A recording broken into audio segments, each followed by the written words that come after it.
saya ingatkan buat teman-teman yang ada di luar sana, minta tolong sama siapapun. Harus dijaga dua-duanya ini. Sabar dan sopan. Kalau nggak diangkat teleponnya, ya jangan marah, jangan buat status. Kalau sopan, saat ngomong kalian ngegas, kita yang membantu malah males. Karena effort yang diberikan itu sangat besar sekali. Ingat, kesalahan itu kalian yang melakukan. Dan saya cuma pendengar. Benar nggak? Jadi langsung rasa sabar dan sopan itu harus ada lah. Orang sakit itu harus sabar dan sopan. Orang sakit, ini pengalaman saya pribadi. Saya pernah sakit dan saya nggak sabar dan nggak sopan, minta tolong sama dokter karena merasa bahwa saya sakit. The first priority harusnya saya. Nggak dipeduliin, Mbak, sama dokternya saya. Kakiku jengat-jengat, mangap-mangap itu nggak dipeduliin. Pada akhirnya saya harus merubah sifat saya sendiri, sikap saya sendiri agar lebih sopan lagi. Jadi buat teman-teman ingat-ingat ya, minta tolong sama orang dalam hal apapun. Sopan dan sabar itu sangat-sangat penting sekali. Posisi sakit, jangan karena merasa sakit, merasa teraniaya, saat minta tolong sama orang nggak ada sopan-sopannya. Nggak ada sopan-sopannya, nggak ada sabar-sabarnya. Ini sangat penting sekali. Ini sangat penting sekali. Jadi kesabaran dan kesopanan saat kalian bermasalah, itu sangat diperlukan. Jadi kalau kalian minta tolong sama orang dan orangnya nggak mau nolong, itu bukan salah dia. Nggak ada yang salah. Dia nggak mau nolong kamu, itu bukan salah dia, Mbak. Jadi jangan didramalisir. Seolah orang tidak mau menolong kamu. Katanya dewa penolong, tapi pada kenyataannya saat ada orang membutuhkan, nggak mau nolong. Loh, yuk. Kamu harus nolong dirimu sendiri. Kamu harus mencintai dirimu sendiri. Jangan mengharapkan orang lain nolong kamu, nggak ada. Bapak ibumu aja nggak bisa selamanya nolong kamu. Suamimu, istrimu tidak bisa selamanya menolong kamu. Anakmu tidak selamanya bisa menolong kamu.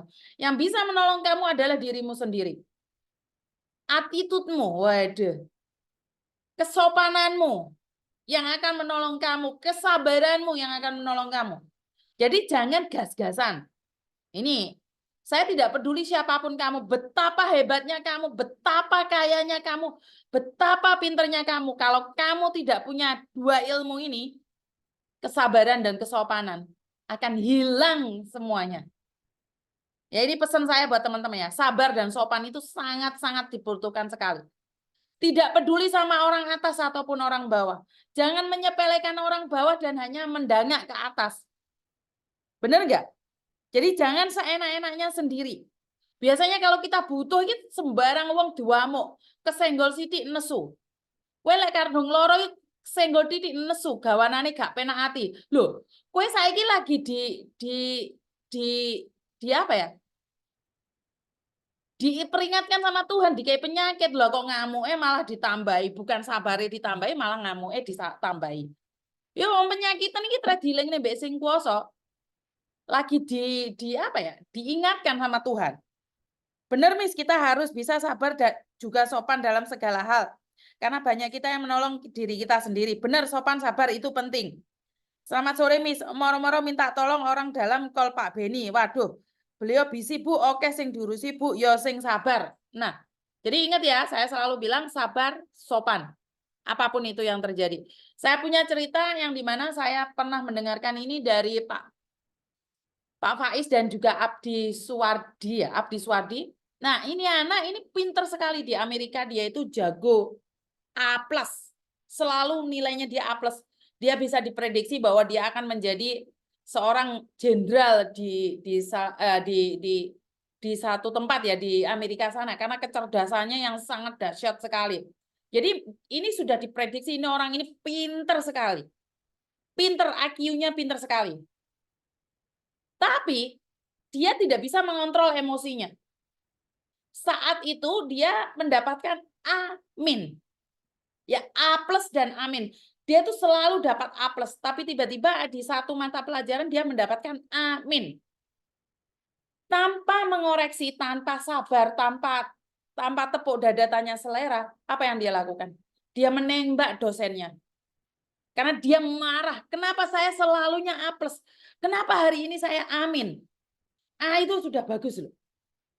Cuman bedanya amin toh. itu dia marah sekali, akhirnya dia menembak dosennya. Seseorang yang harusnya jadi jenderal, seseorang yang harusnya jadi direktur, seseorang yang harusnya jadi CEO, berakhir di penjara. Kenapa? Karena emosi. Emosi gak terima diarani amin. Padahal biasanya tiap harinya, tiap tahunnya itu A+ nilai-nilainya dia. Lihatlah, orang yang diprediksi menjadi seorang yang sangat hebat, bisa jatuh sejatuhnya di penjara. Bisa kebayang nggak keluar penjara dia jadi apa? Mau jadi apa? Benar nggak? Itu apa? Karena emosi. Karena kesabaran dan kesopanan yang kurang. Jadi buat teman-teman, saya selalu menyatakan, etika itu sangat penting sekali ya. Etika itu sangat penting sekali. Akhir-akhir ini orang nggak peduli. Bodoh amat. Bodoh amat. Nggak peduli. Dengan sopan santun itu orang sudah nggak peduli. Dengan kesabaran itu nggak peduli. Berapa banyak orang yang berakhir di penjara nih akhir-akhir ini. Karena menuruti hawa nafsu dan gaya. Takut dikatakan orang rendah. Saya sendiri merasa malu jika ada orang yang menyatakan diri sendiri pintar sekali, dia menguasai dalam segala hal, bagaimanapun sepandai-pandainya tupai melompat akhirnya jatuh juga. Bahwa tidak ada yang sempurna kecuali Tuhan. Kesempurnaan itu hanya milik Tuhan. Jadi saya selalu mengingatkan buat teman-teman, jika kita punya masalah, bukan cuma kamu yang punya masalah, semua orang punya masalah. Karena itu harus bersabar.